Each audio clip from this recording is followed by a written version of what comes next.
水が出なくなりました。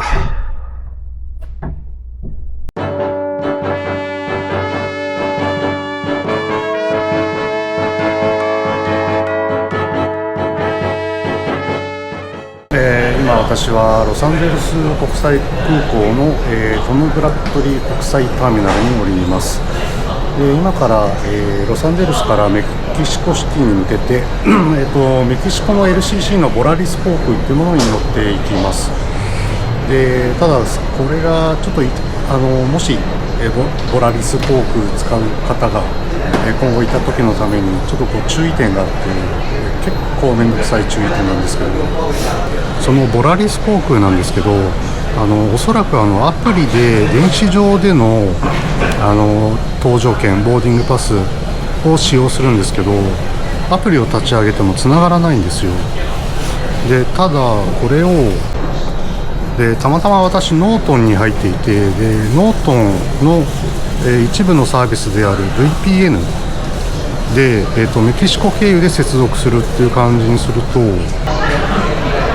このようにメキシコ経由の VPN 接続するとやっとつながってくれるっていう感じなんですね。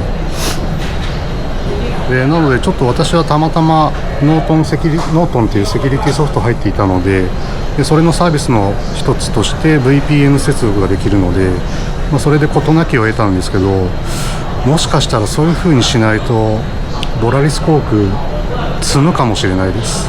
これボラリス航空他に方法あるのかな。ちょっと私がいろいろ試した結果はちょっと VPN 接続でメキシコ経由の接続にしないとちょっと使えなかったですね。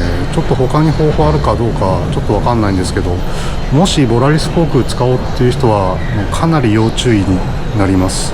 ということで、私は、電子上でボーディングパスを受け取っているので、今日の昼間にオンラインチェックイン済ましたのでボーディングパスが、使えるので、おそらくカウンターに行かずに直接、制限エリア内に行けると思うので、それで行こうと思います。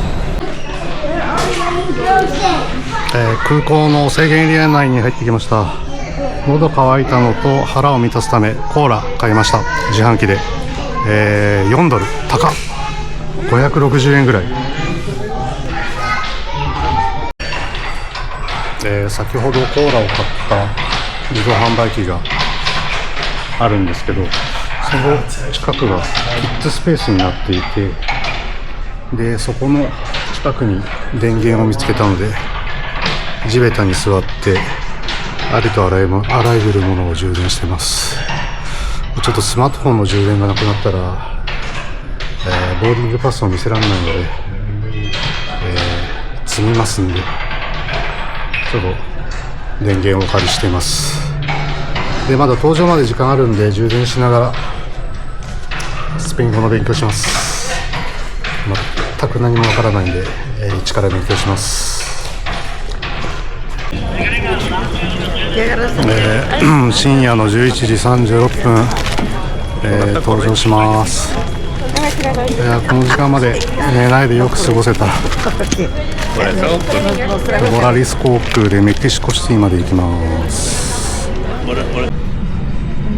ボラリス航空ロサンゼルス発メキシコシティ行きの機内の中はこんな感じです。3列のシートで、今離陸前にトイレ行ったんですけど、デフォルトで臭くて汚かったです。そして狭かったです。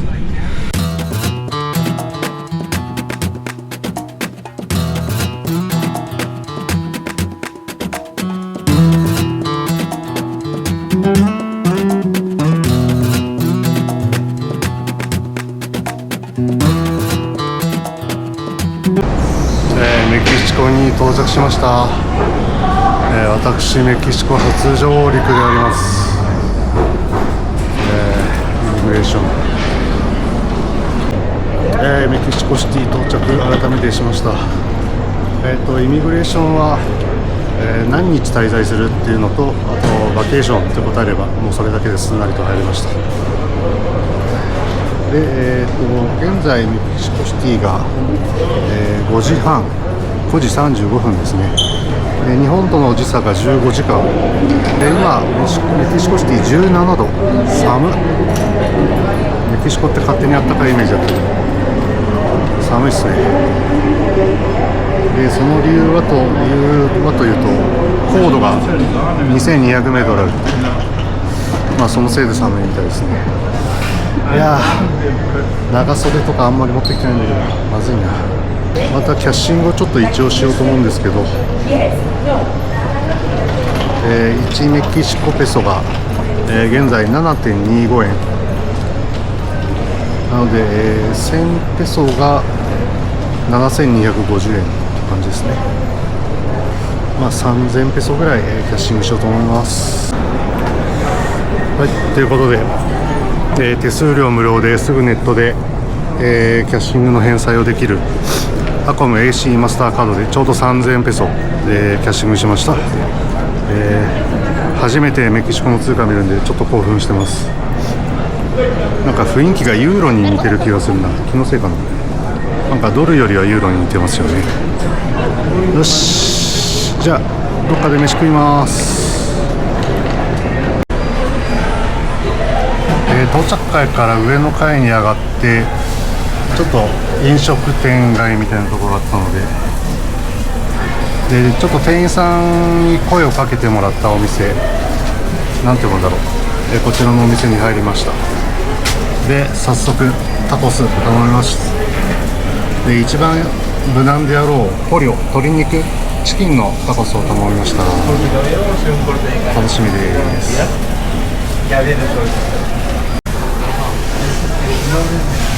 チキンの、タコスは210ペソなので1400-1500円ぐらいかな。でなんか一緒に出してくれた謎の飲み物は、これは料金に含まれてるみたいなので無料みたいです。なんか甘い、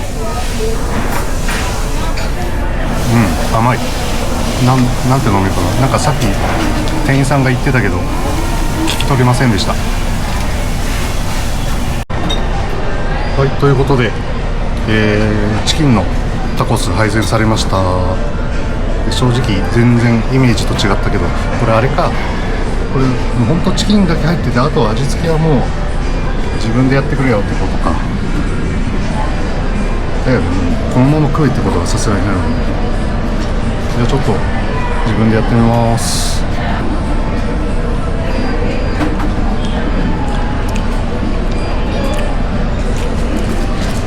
赤いのは唐辛子系で、ちょっと辛い。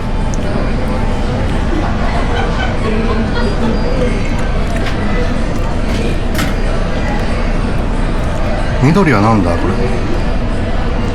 れ、香草系。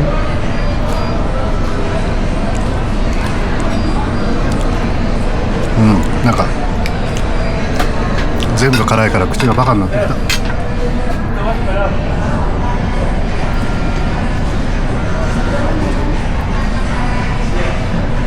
とりあえず1個こんな感じでいただこうと思います。いただきます。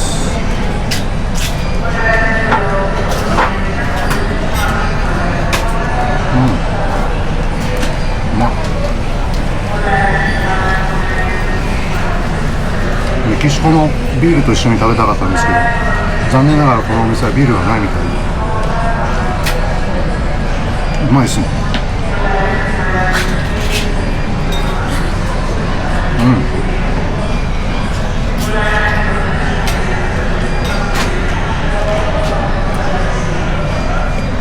味付けの正解かわからないんですけど、もうこれはこれで、ちょっと辛いですね。次はさっき一番よくわからなかったオレンジ色のソースだけ、あと玉ねぎだけかけていただきます。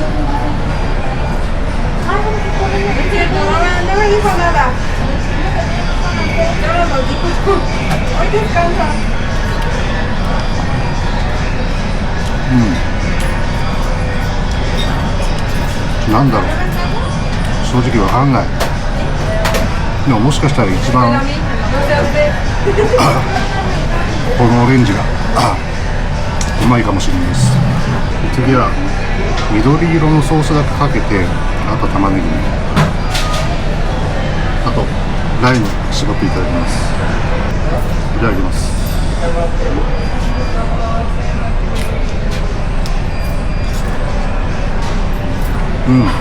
緑の方もなんかよくわかんないです。美味しいです。ライム絞っちゃったらやっぱほぼライムの味になりました。最後はあえて玉ねぎはなしの緑とオレンジのソースプラスライム絞りました。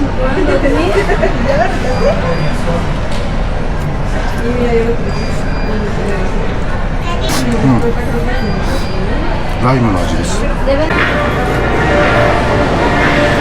いうことで人生初のメキシコでの、一発目のご飯を食べました。感想としては特別うまいかって言われると、ちょっと言葉が濁るところなんですけど、でも多分いろんな店でいろんな味が楽しめると思うので、街中出てからもなんかいろんな店で結構地元の人が集まるようなところとか行きたいなと思ってるんで、それを楽しみにしようと思います。でちなみにメキシコ来てから、イミグレーションの人とか、あと今のお店の店員さんとかみんな優しいですね。めちゃくちゃ優しいです。もうこっちはスペイン語なんて全然喋れないんですけど、めちゃくちゃ優しいですね。正直アメリカ人より全然優しいと思います。でこんなこと言ったら怒られるから、今のところめちゃくちゃ好印象です。はい。今さっき食べたタコス屋さんの、前のベンチでちょっと今いろいろと情報収集してたんですけども、一応空港からメキシコシティの空港から、町までには交通手段が4つあって、1つが電車、2つ目がバス、3つ目がタクシー、4つ目がウーバーという形になるみたいなんですけど、ちょっといろいろ調べてたら、電車とかバスで本当は行きたかったんですけど、結構地元の方の、通勤とか通学でもバスとか電車って使うみたいで、しかも今朝の6時48分なんですけど、ちょうどラッシュアワーの時間と重なりそうなので、結構でっかい荷物を持っているのはちょっとなんか地元の方にも迷惑かけそうだなっていうところなので、ちょっと今回は Uber でホテルまで向かおうと思います。ただまだ朝6時50分なので、まだチェックインはさせてはもらえないと思うんですけど、ただちょっと昨日言ったようにブッキングドットコム経由でクレジットカードがちょっと認証できないから、下手すりゃキャンセルになるよみたいなことを連絡が来たので、ちょっとその辺も不安なので、ちょっと早めですけどホテルに向かって、今日チェックインできるかどうか確認をして、であわよくば、スーパーウルトラアーリーチェックインをさせてもらえればなという感じです。でちなみに Uber なんですけど、さっき見たら230ペソぐらいだったので、1500、600、700円ぐらいで行けるので、もう全然アメリカより全然物価が安いので、Uber を使って、向かいたいと思います。ちょっと雨降ってきたんでどうしようか迷ったんですけど、Uber 呼んじゃいました。来てくれた。Uber によって320ペソでした。ただもう完全にラッシュアワーの時間でめちゃくちゃ大渋滞してたんで、320ペソでもしょうがないかなっていうところですね。2300円で、今日から泊まる宿がこちらなんですけど、さっき聞いたらやっぱりアーリーチェックインはできないということで、チェックイン3時ということでした。なのでこれからどうしようかなっていうところなんですけど、本当はというか今日はゆっくりしようと思ってたんで、カフェでも行ってのんびりしようかなと思ってたんですけど、カフェ行ってももう寝るだけなんで、Uber 乗車中ももう完全に寝てたんで、もうカフェで寝るぐらいならもうちょっと観光しに行こうかなと思います。でこの宿からすぐ近くに独立記念塔っていうのがあるみたいなので、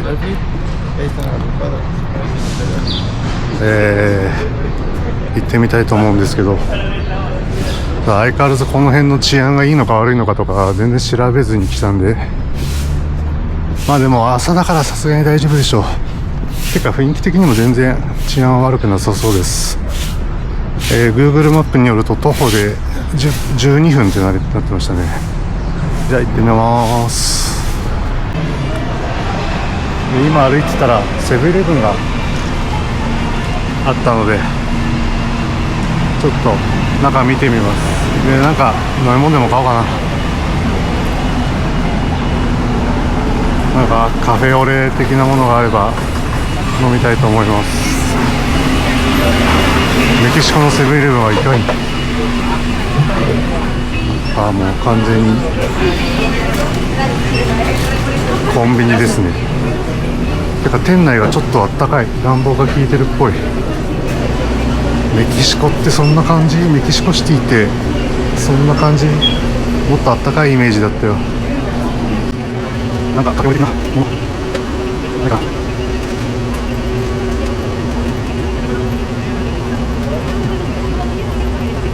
こうか、いいじゃんこの辺で。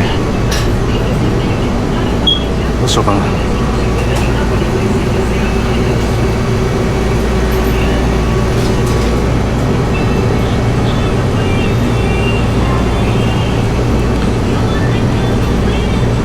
よくわかんないけどカフェなんちゃらクラシコって書いてあるから、まあなんかコーヒーでしょ。これ買ってみようかな。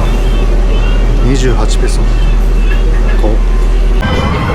メキシコシティのセブンイレブンで買いました。28ペソぐらい。コンビニの、セブンイレブンの店員さんに何か言われたんですけど、やっぱりスペイン語なんで全然わかんないです。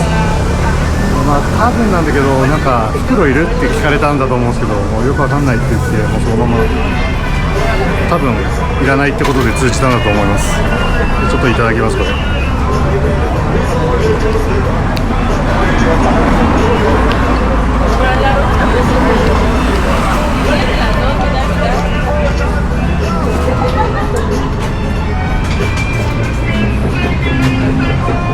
このカフェコンララクラシコいただきます。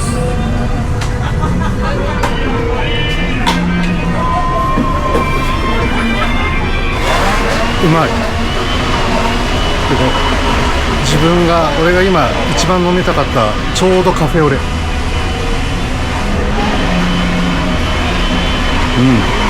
んかカフェラテっていうよりカフェオレな気がする。もうちょうど今一番飲みたかった味です。よかった。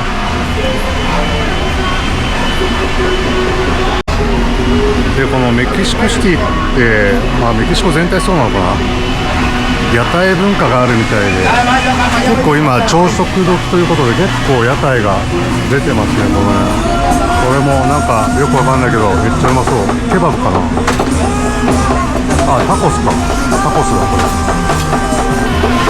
いや、あっちもなんかあるし、いや最高だな。結構自分東南アジアとか行って屋台飯食べるのがめちゃくちゃ好きなんですよ。メキシコにもそういう文化があるんですね。いやめっちゃ楽しいなこういうの。いやいいわ。ちょっと今日は空港でタコス食っちゃったんで今お腹いっぱいなんで今は食べらんないですけど、でさっきセブンイレブンがあったけど今度はなんて読むんだっけ、オクソなんだっけ、なんかメキシコによくあるコンビニですね。コンビニもめちゃくちゃあります。これちょっと後で入ってみようと思います。セブンイレブンと内容はそんな変わんないと思いますけど。でここまっすぐ行くともうちょっと見えるな、独立記念塔になるんで行ってみようと思います。到着しました。メキシコシティの独立記念塔になります。ウィキペディアによるとこれは1910年にメキシコ独立革命開始の100周年を祝うために建築家アントニオ・リバス・メルカドによって作られたそうです。でその後独立戦争の最も重要な英雄たちの霊廟にもなったとのことです。特に横断歩道もなかったのでとりあえずダッシュで、近くまで来ました。独立記念塔です。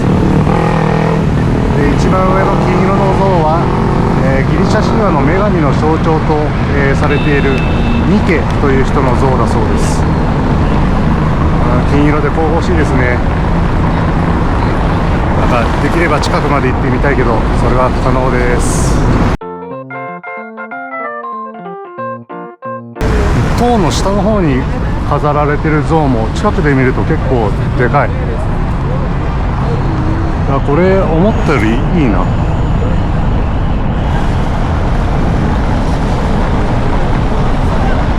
元スペイン領だからやっぱちょっとヨーロッパっぽい雰囲気も醸し出しつつ、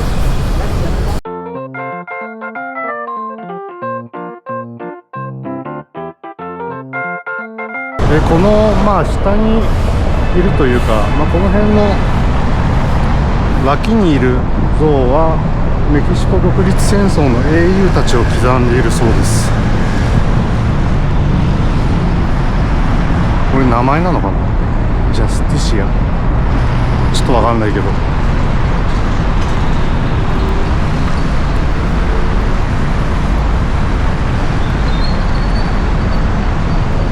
ホセ・アントニオ・トーレスかな。こ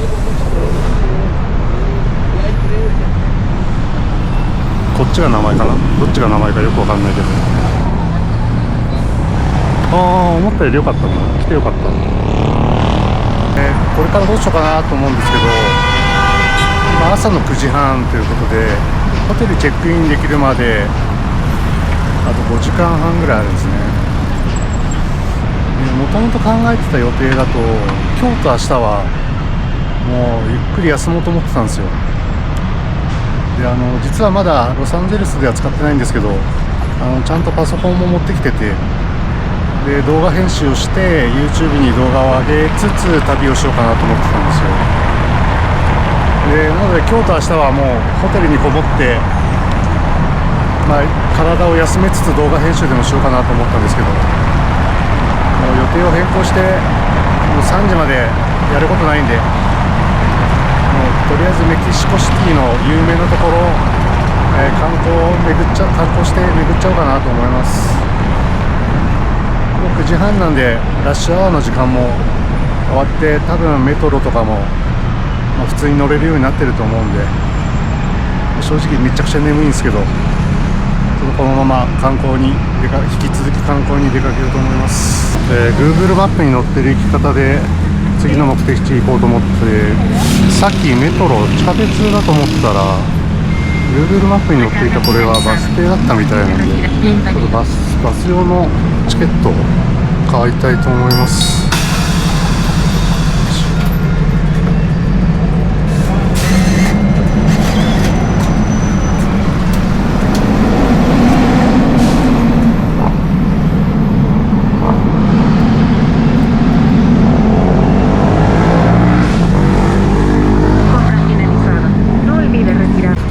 今多分なんですけど、カード料金が10ペソで10ペソかな、で最低チャージ金額みたいなのがあって、それが5ペソなんかネットだと6ペソってあったんですけど、5ペソなのかな。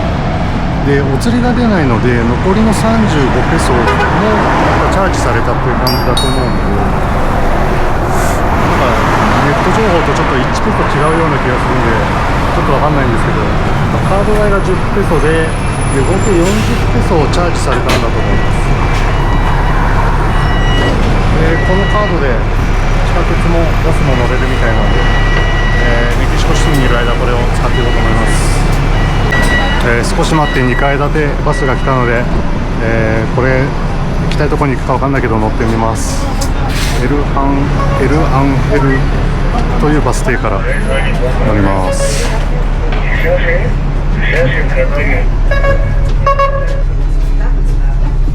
せっかくなんで2回行く。あ、2回空いてんじゃん。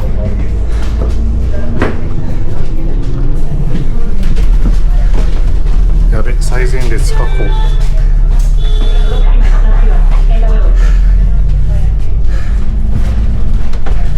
一応 Google マップによるとイダルゴっていう駅というかバス停で乗り換えになります。果たしてイダルゴに行ってくれるかどうか。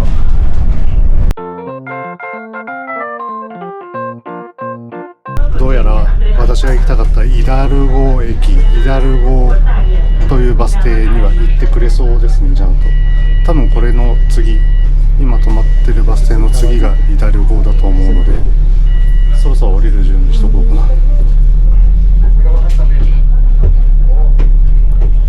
2階建てバス、景色が良くていいっすね。ちなみに降りるときはどうすればいいのかよくわかんないですね。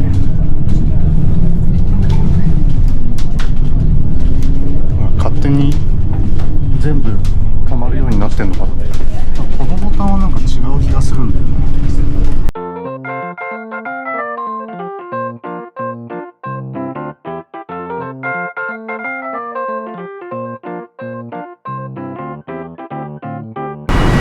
ここでちょっと移動して、ちょっと別のバス停になるみたいなので、そっちに向かおうと思います。道を渡るっぽいな。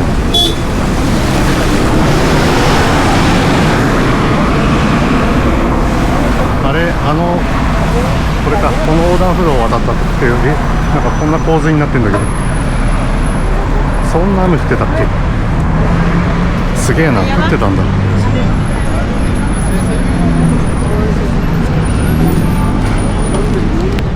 でこっち側にも同じイダルゴっていう駅がある、駅っていうかバス停があるみたいなんで、どこだ。あ、あれか。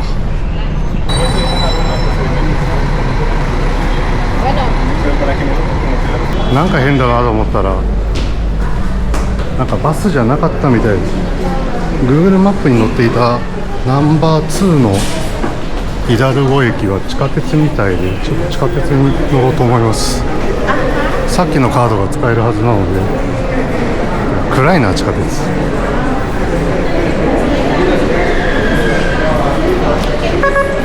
けた。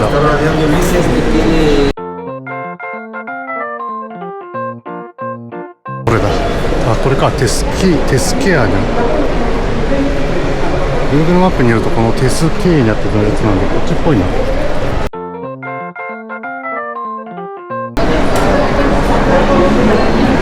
でテスケーニャ行きで、このソカロ駅に降りればいいんだ。てかやべえな、地下鉄の治安がわからん。これ動画撮ってたらぶっ飛ばされるかもしれない。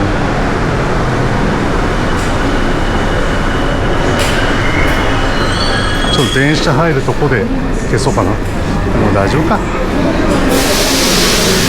かんないけど。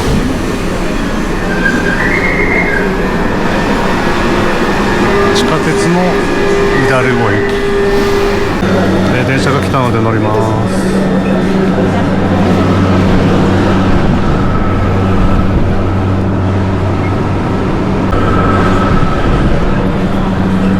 今電車乗ってたら行く予定だったソカロ駅をなぜか通り過ぎました。急行だったのかな。そんなことあるんだ。ソカロって観光地で、なんか急行でも止まりそうな気がするけど通過しちゃった。ちょっと逆方向の電車に乗り込めます。まさかのまたソカロ駅が飛ばされました。でなんかさっきは急行かなんかで飛ばされたのかと思ったけど、なんか通り過ぎた時にソカロ駅を見たら、なんかこの駅構内、ソカロ駅の構内に誰一人いなかったんで、もしかしたらなんか臨時休業中とかなのかもしれない。そんなことあるって思うけど、なのでちょっと一個手前の駅で降りて、ちょっと歩いてソカロ広場という観光地に行こうと思います。まさかそんなことがあるとは。はい、でそれで1駅分歩いて、やってきました。メキシコシティでもしかしたら一番有名かもしれない観光地、ソカロ広場。でもなんか正式名称というか現地英語名だとコンスティテューションプラザというみたいです。もしかしたらソカロ広場って言ってるの日本人だけかもしれない。で左に見えるのが、メキシコシティメトロポリタン大聖堂ということですね。でこの2つの有名なものが、同じところにあるって感じですね。なんかもしかして今日なんかイベントかなんかある？なんかすごい警察っぽい人の数があるし、なんか入れなさそうなところがある。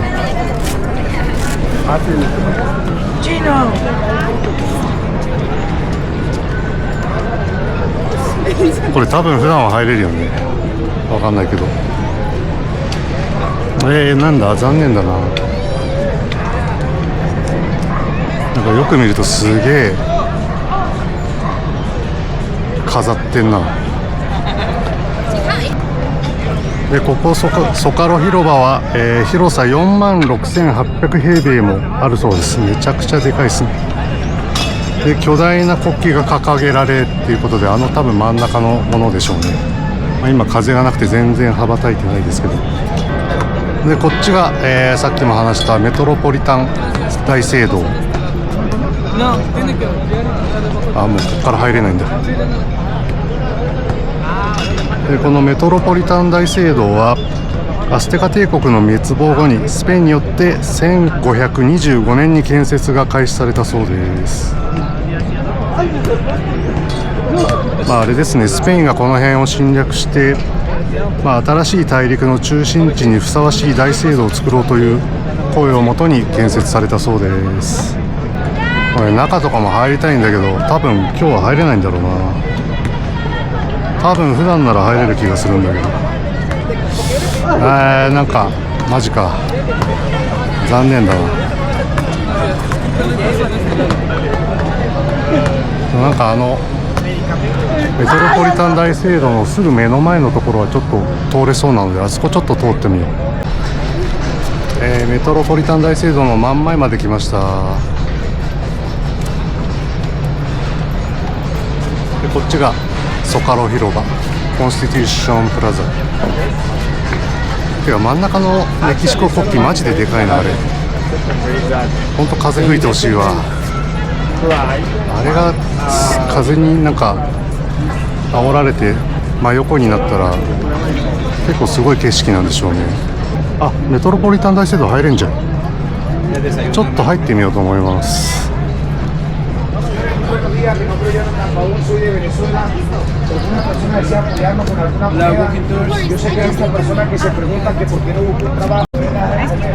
メトロポリタン大聖堂、残念ながら動画撮影は禁止みたいなので、なんか画像は OK かな、写真は OK っぽいので、ちょっと写真だけ撮ろうと思います。メトロポリタン大聖堂を見てきました。感想としてはですね、めちゃめちゃキリスト教だなって感じです。でもこんな巨大なカテドラルが中米にあるのはすごいんじゃないでしょうか。以上です。この辺の観光を終えまして、で時間がまだ午前11時過ぎなんで、まだまだチェックイン時間までは時間あるんで、他のところにも観光したいところなんですけど、そろそろ体力の限界が来つつあり、またスマートフォンのバッテリーももうほとんどなくなっちゃって、スマートフォンの方の体力もなくなったので、ちょっとホテルの近くまで戻ろうと思います。無念ですが仕方ありません。電車乗ってたらなぜか一駅で降ろされました。どういうこと？なんか一駅先でなんか警察みたいな人が入ってきて、乗客全員降ろされました。なんかよくわかんねえなみたいな感じにしてたら、なんか同じ乗客のおばちゃんが、2人ぐらいこうこうこうだよみたいな感じで説明してくれて、めちゃめちゃ優しかったです。まあ何言ってるか全然わかんなかったですけど、で多分なんかこのバスに乗り換えろみたいなことになってるっぽいので、バスに乗り換えます。いやーでもわけわかんねえ。まあ急いでたら焦るけど、急いでない時はもう面白いなっていう感じですね。で宿のすぐ近くにあった、サンデーコーヒーハウスというカフェに入って、まあ、メキシコっぽく全くないんですけど、カプチーノとあとなんかシナモンロール的なものを頼みました。両方で55ペソずつで合計110ペソなので、まあ800円ぐらいですかね。まあこれを昼食代わりにいただこうと思います。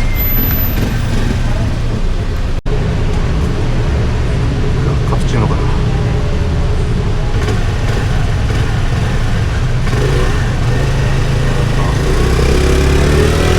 結構苦味があって美味しいですね。酸味は少ないかな。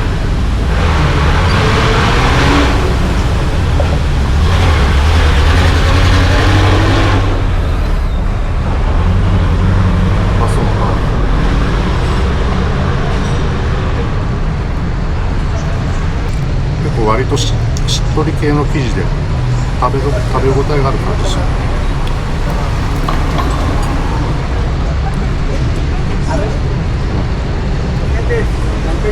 なんでこんな疲れてるのかなって考えたんですけど、まあ確かに今日夜中のフライトで、まあ、1、2時間ぐらいしか寝れてないっていうのもあると思うんですけど、よく考えたらまあ、ロサンゼルスでもドミトリーで2泊したっていう、まあ、それも、まあ、疲れの原因かもしれないんですけど、よく考えたら厳密に言えば今までこの旅4泊してて、で機内泊ドミトリー機内泊なんですよ。でそれで今日5日目って感じなので、確かにこれ疲れるなっていう感じですね。なんか本当体力のある若者がやるような旅をしてしまっている気がします。いろいろ失敗してますね。でまあ宿のチェックイン時間までちょっとここで粘ろうと思います。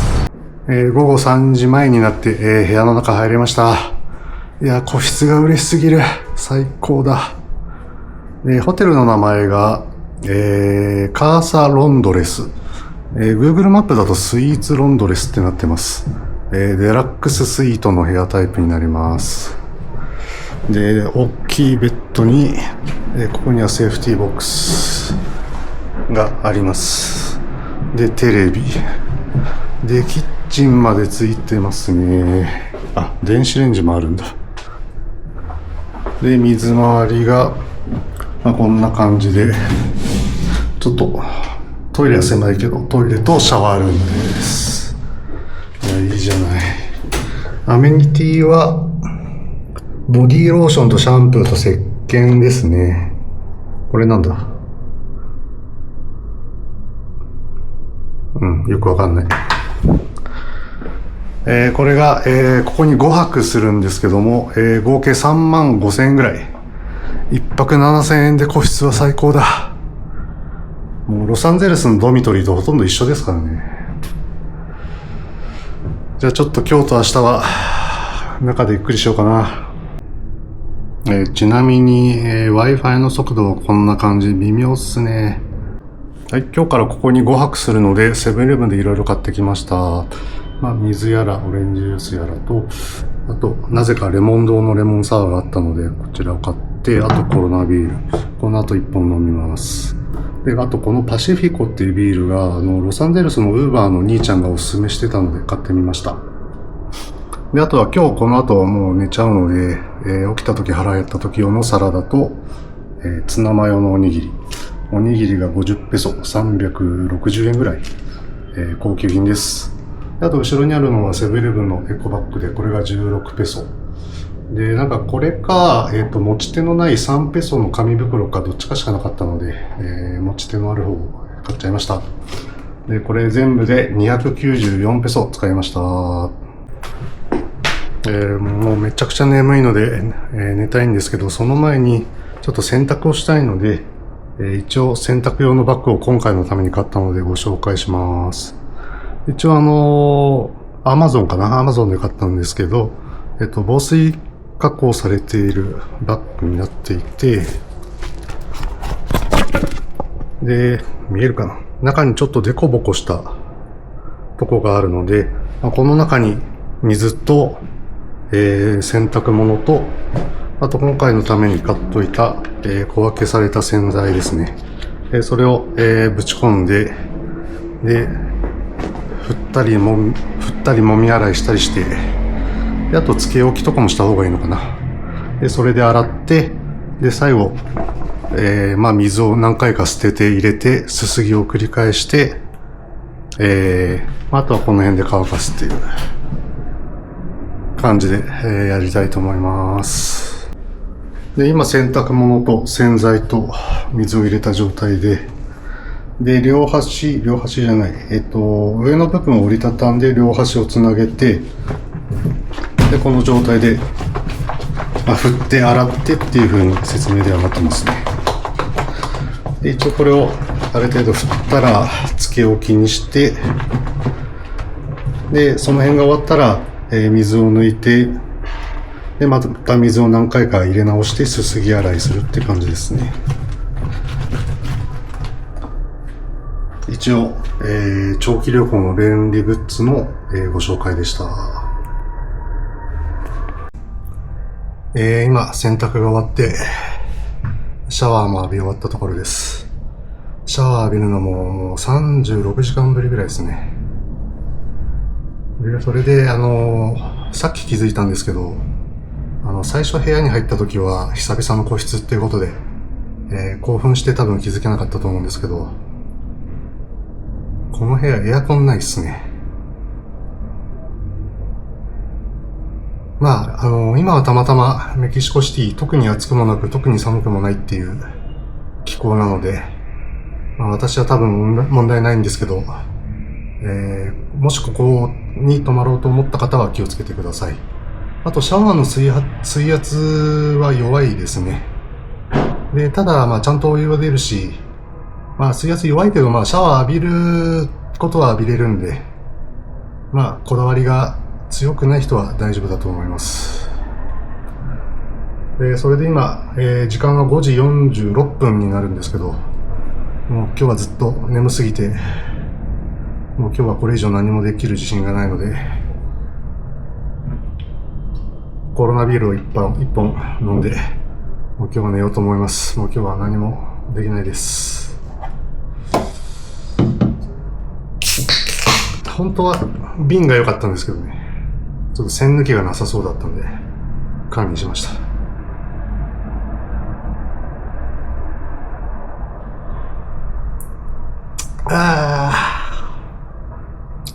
久々に飲んだな。薄いですよね、コロナって。これが、もしかしてたまたま薄い？これ 0.0% って書いてある。しくった。そりゃ軽いわ。0.0% のビール飲んで何の意味があるんだっていう。やってしまいました。もう今日は何してもダメだと思うので寝ます。おやすみなさい。おはようございます。9月14日土曜日の朝になります。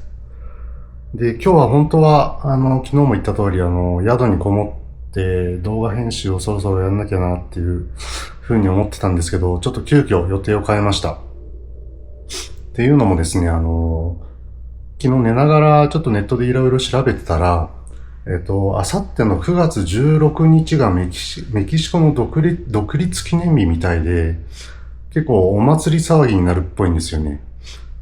で、なんか昨日行ったソカロ広場も、だからあんなイベント解除みたいにして、あんま入れないようになってたんだと思うんですけど、それでやっと理由が分かったんですけど、でそれでその16日はもう、結構交通機関とかもう道とかもすごい混雑するらしいので、あと、行こうと思っていたところも、一部、休業したりするっぽいので、ちょっと急遽、やっぱり今日は観光に行こうと思います。で、今、朝の6時20分ぐらいなんですけども、朝早いんですけど出かけようと思います。で、ちなみにさっきシャワーを浴びようと思ったんですけど、なんと、水が出なくなりました。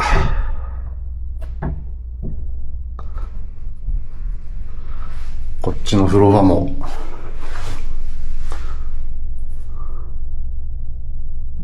全く出なくなりました。最初はほんのちょっと出てて、でもお湯にならなくてずっと水で、やばいな、どうしようかなっていう感じだったんですけど、お湯が出るどころか、水すら出なくなりました。Google マップ評価4.2 の宿なんですけど、そんなことってあるんですかね。いやー、ちょっとこの宿思ったよりしんどいかもしれないです。ちょっと Google マップの評価は、メキシコではあまり当てにならないのかもわかりません。おはようございます。今朝の6時36分になります。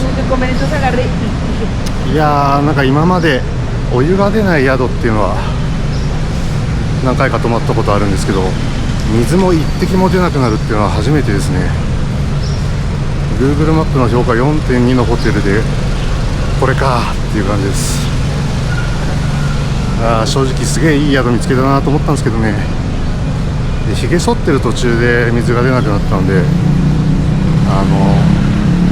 脱毛シェービングジェルベタベタな状態だったんですけど、もうバスタオルで拭いて、もうそれで、外に出てきました。でちなみに朝飯は昨日買ったセブンイレブンで買ったサラダとおにぎり食べました。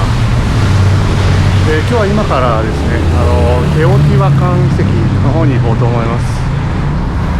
多分この界隈で一番有名なところだと思うんですけど、それがですね、北バスターミナルっていうところから中距離バスが出てるみたいなので、まずはその北バスターミナルまで、昨日と同じようにバスとかメトロを乗り継いで行こうと思います。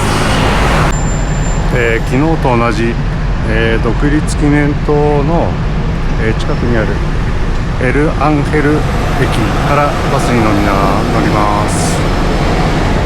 でこれまた昨日と同じイタルゴ駅で、乗り換えになるみたいなので、とりあえずバス待ちたいと思います。昨日と同じようにイタルゴ駅でバスを降りて、地下鉄に乗り換えます。でここから3番のメトロバスかなに乗りたいと思います。昨日乗ったのが2番線で、今回乗るのが3番線で、ちょっと迷ったけどすぐ分かりました。このラザ駅かなに到着で、ここでまた今度は5番線のメトロに乗り換えになるんですけど、これですね、コレスポンデンシアっていうのは乗り換えっていう意味らしいので、多分こっち行けば。でネットで事前に調べた情報だと、この駅の5番線への乗り換えが歩いて10分ぐらいかかるっていうみたいなので、しょうがないですね。歩いていきます。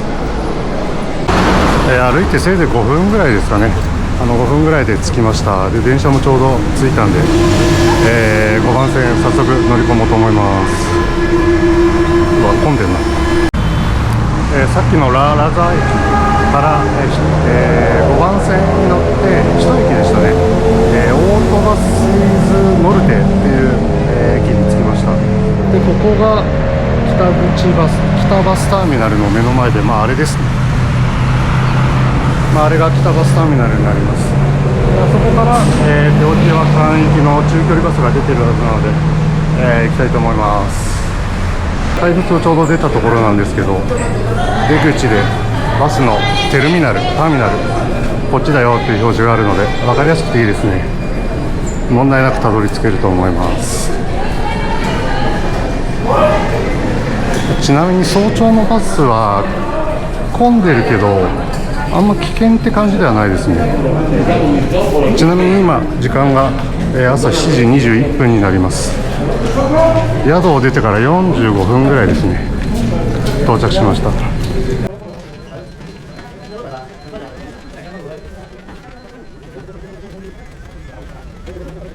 階段登ったらもう目の前ですね。目の前オートバスイズデルノルテ、多分北バスターミナルっていう意味。多分、バスターミナルの中入ったらこんな感じでドミノピザとかバーガーキングとか食べ物屋さんも結構ありますね。てか朝7時半なのにすごい人だな。テオティワカンは左側って確か書いてあったので、左側の奥から2番目って確かネット情報だと書いてあったので、向かってみたいと思います。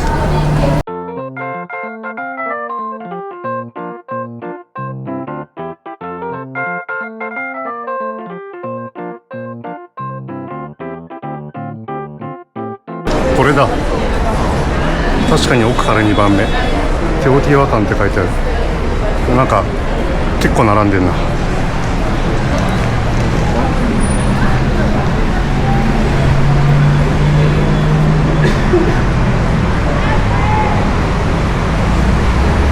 まあ多分そんな時間かからないでしょ。ちょっと並んでみます。今並んでちょうど10分ぐらい経ちました。でなんか行き先というかチケット買うときは、右上にあるピラミデス、ピラミッドって言えばいいらしいです。なんかテオティワカンって街全体のことを言うらしいので、ピラミデって言えば多分そこ行きのチケットをくれるはずです。並んで12分ぐらいでチケット買いました。で片道68ペソ、往復で買ったので136ペソ使いました。でなんかこのチケット売り場の左側のゲート8に、進んでなんか5分以内に行けみたいなことを言われました。なんか親切な方でちょっと英語を話してくれましたね。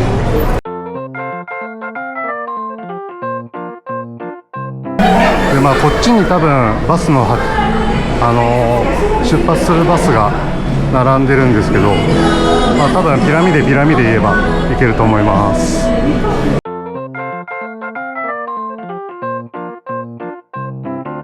でやっぱりどのバスかは全く分かんないですね。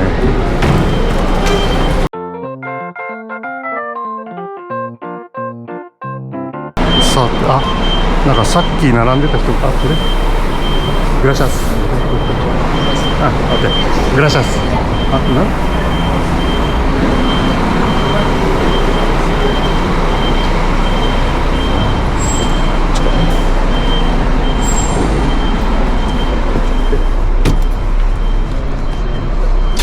グラシャス。なんかよくわかんないけど降りました。さっきチケット売り場で並んでたすぐ前のお姉さんが乗れ乗れって言ってくれて来たら乗れました。やっぱ優しいな、メキシコの人。本当優しいと思うわ。でなぜか空いていた最前列に座って、でこのバスで多分1時間ぐらいで行けると思うんで、いやー助かった。お姉さんありがとう。7時50分頃バス出発しました。ここから約1時間ぐらいのバス旅になります。でちなみにさっき買ったチケットを Google レンズで翻訳してみたところこんな感じです。一番わけわかんないのがちっちゃく書かれてる感じる12意味深ですね。テオティワカン遺跡着きました。時間が9時21分なのでちょうど1時間半ぐらいかな。思ったよりかかりましたね。でなんかネットの事前情報だとテオティワカン遺跡の、入り口がいくつかあるんですけど、一番の出入り口に着くって聞いたんですけど、なぜか2番出入り口に着きました。まあどこでもいいけどね。そっからか。じゃあ入ろうと思います。それではテオティワカン遺跡の2番出入り口に行こうと思います。あれがチケット売り場かな。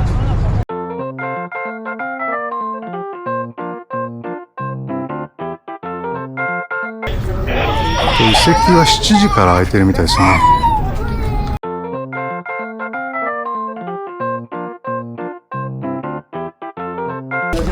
料金は95ペソっぽいですね。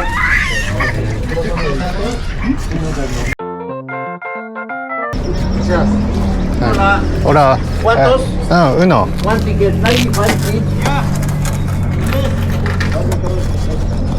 やはり95ペソでしたね。これなんだ。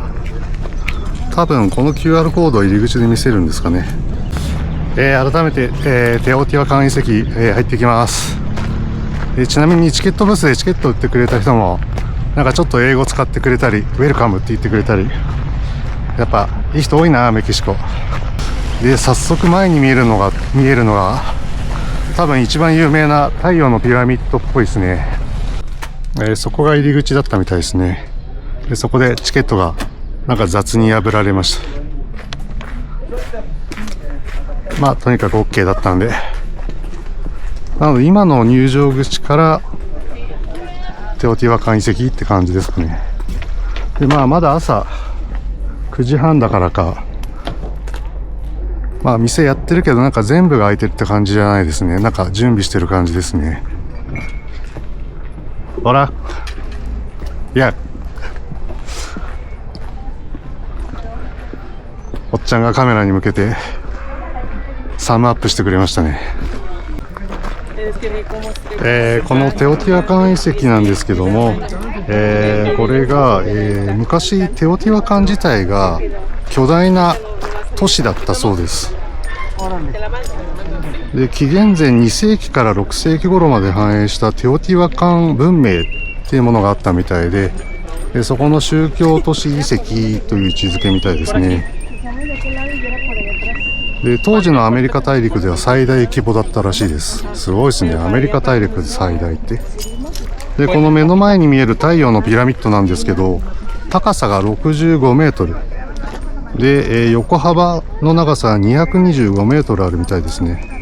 テオティワカン遺跡の中でやっぱり一番巨大なものらしいです。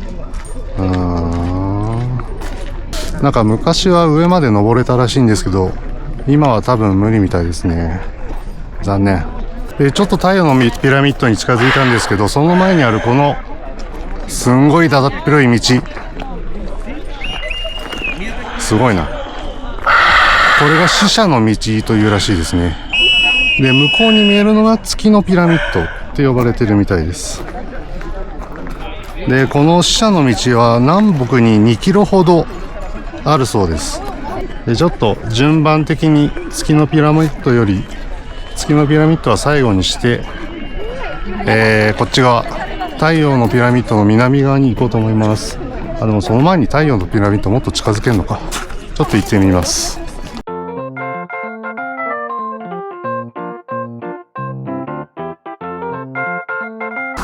サンダルとかでは来ない方が良さそうです。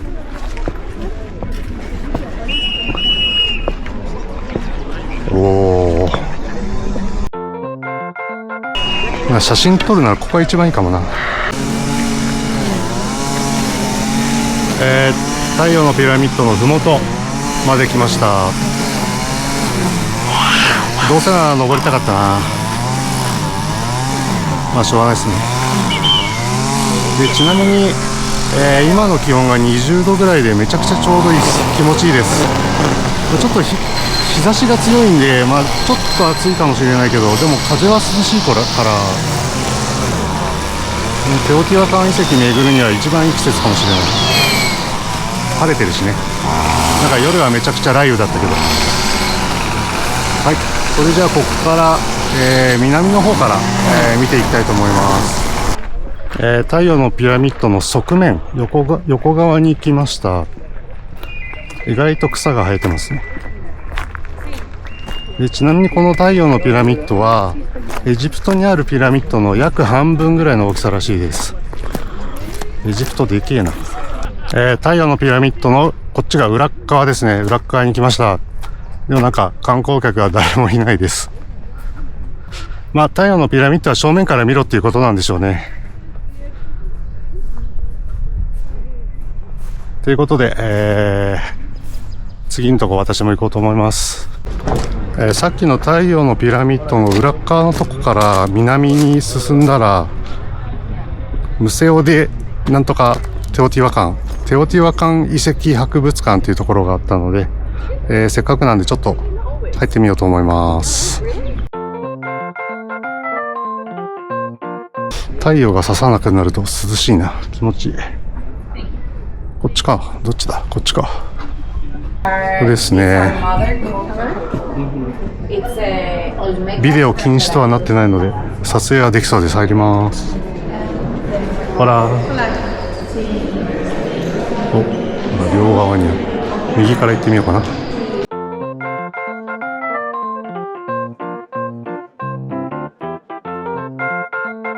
多分当時のテオティワカン文明当時の遺跡ですね。発掘された遺跡なんでしょうね。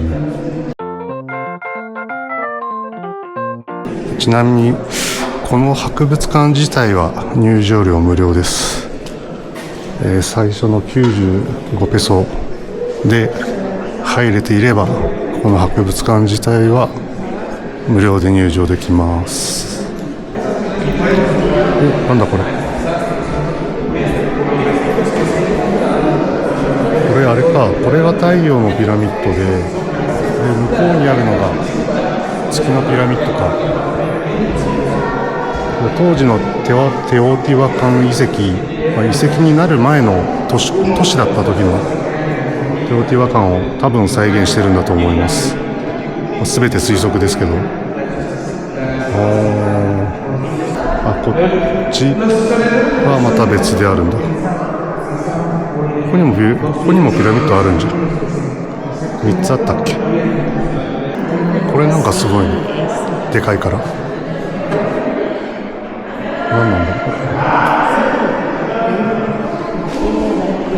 それで今、博物館一周してきましたね。まあ割とこじんまりとした、まあテオティワカンは遺跡群がメインなので、まあ博物館はこんなもんでしょう。はい、死者の道に戻ってきました。で、こっからこっちの南の方行ってみようと思います。で、この太陽のピラミッドより南側ってあんまり見どころ少ないみたいなんですけど、まあ時間あるんで全部有名どころは全部見ちゃおうということで南の方行ってみます。もう脇のやつとか登れんのかな。誰も登ってないけど。でもこっからの死者の道の眺めもいいっすね。広いな。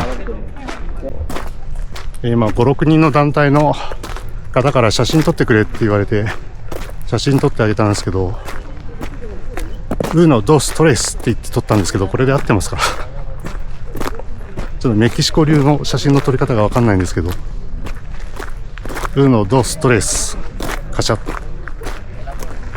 まあ文句は言われなかったんで大丈夫だと思います。で、ずーっと南の方にもう多分1キロ以上歩いてるんじゃないかな。1キロ以上歩いて、でここが一番出入り口ですね。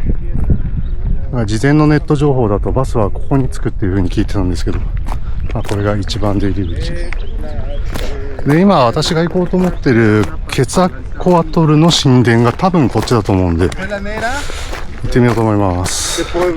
一番出入り口のはなんかちゃんとしてんな。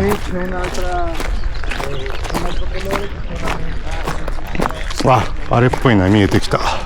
やってきました。ケツァコアトルの神殿です。そうか、これもピラミッド風になってんのか。さっき博物館で見た模型のなんか3つ目のピラミッドは多分これのことですね。で、ケツァコアトルっていうのはだから水の神とか、なんか水の神様で、まあ見た目は蛇の形をしているというもののようです。ケツァーコアトルなんてファイナルファンタジーでしか聞いたことなかったんですけど、メキシコにありましたね。ファイナルファンタジーを作った天才たちはここに来たことがあるのでしょうか、それともないのでしょうか。ちょっとだけ気になります。ケツァーコアトルの神殿、ちょっと登れるみたいなので登ってみようと思います。だこれめちゃくちゃ急だな。ちょっとこれはだいぶ気をつけて登った方が良さそうです。特に下りは怖いだろうな。登りはしんどいだけだけど、もう怪我したら世界一周できなくなるんで気をつけます。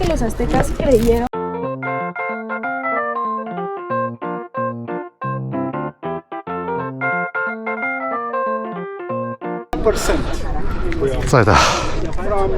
登り切りました。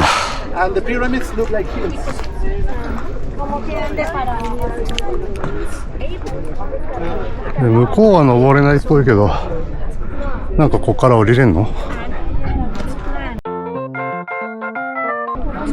渋滞してますね。座れるスペースまでやってきました。ちょっと休憩がてらこのケツァーコアトル神殿を眺めようと思います。なんかロボットみたいなのがあるのが気になるな。ロボット？土偶？なんだろう。なんかこの神殿はなんか手つかずの建築物っていう感じで、手つかずの遺跡って感じで、なんかこういうの好きですわ。さあさっきの階段下っていきます。てか下りは確かに怖いなこれ。高所恐怖症の方は多分無理なんじゃないかと思います。自分でもよくわかんないけど意外といけました。結構余裕でした。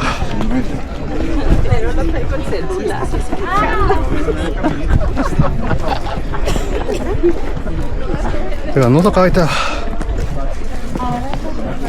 熱中症になりそうなぐらい喉が乾いた。なんかネット情報だとそこら辺で水を売ってる物売りの人がいるって書いてあったんで、それでゲットしようと思ってたんですけど、今のところ一人も見ないですね。もうネット情報なんて当てなんねえな。でなんかさっき言った博物館の近くに自販機で水売ってたんで、これ買っとけばよかったな。ノーグラシャス。さっき一番出入り口だって紹介した建物の裏側に今いるんですけど、ここで水買いました。よかった。でかいサイズで30ペソで買いました。いやマジ助かった。水を飲みながらちょっと休憩してました。もう半分ぐらい飲んじゃった。でこの一番出入り口と、あとこっちのケツァーコアトル神殿が一番南側に位置するみたいなので、また死者の道を通って、北の方に戻ろうと思います。太陽のピラミッドもあんな遠いわ。結構体力いるな。太陽のピラミッド近くの死者の道まで戻ってきました。でちょっと私勘違いしてたっぽいんですけど、こっちのもう階段を上り下りしてあんま舗装されてない道を行くみたいなところは死者の道とは呼ばないかもしれないですね。あくまでここからが死者の道、おそらく。でここまで歩いて15分ぐらいかかりました。疲れた。やっぱ1番出入り口じゃなくて2番出入り口から入ったことで半往復分ぐらい余計に歩くことに なりましたね。バスは1番出入り口で降ろしてください。お願いします。ようやく月のピラミッドが見えてきました。ここが死者の道の終着地になりますね。でその手前のちょっと台みたいになってるところもなんか月の広場っていうらしいです。でこの月のピラミッドは太陽のピラミッドよりは小さいみたいなんですけど、なんか当時テオティワカン文明当時はここでよく儀礼が行われてたらしくて、一番重要な役割を果たしていたって言われているらしいです。まあ、確かになんかこの道の端にあるっていうのも含めて、なんかこっちの方が重要そうな感じしますよね。なんか広場もあって、なんか周りにもなんかちっちゃいなんか登れるようなとこもあるし、なんかこっちの方がなんか確かに重要な役割を持ってそうな気がします。でちなみにこの月のピラミッドも昔は上まで登れたみたいなんですけど、今は登れないっぽいですね。もう誰も登ってないですもんね。まあ、残念だけど仕方ありません。月のピラミッドの真下まで来るとこんな感じで、残念ながら頂上の方は見えなくなってます。まあさっきのちょっと広場の真ん中の台みたいになってるとこから見るのが多分一番いいと思います。3番出口になります。やっぱ1番も2番も3番も入り口付近だと結構お店がありますね。じゃあちょっとで3番出口から出ていきます。でなんかメキシコシティ行きのバスも3番出口付近らしいんですけど、どこなんだろう。ただちょっと今回メキシコシティに戻る前にちょうど今何時もうぴったり今ちょうど12時なんで、ちょっとこの辺で昼食を食べようと思います。ちょっと昨日のうちに目当ての店は見つけておいたんで、こっから歩いてどんぐらい10分ぐらいだと思うんで行きたいと思います。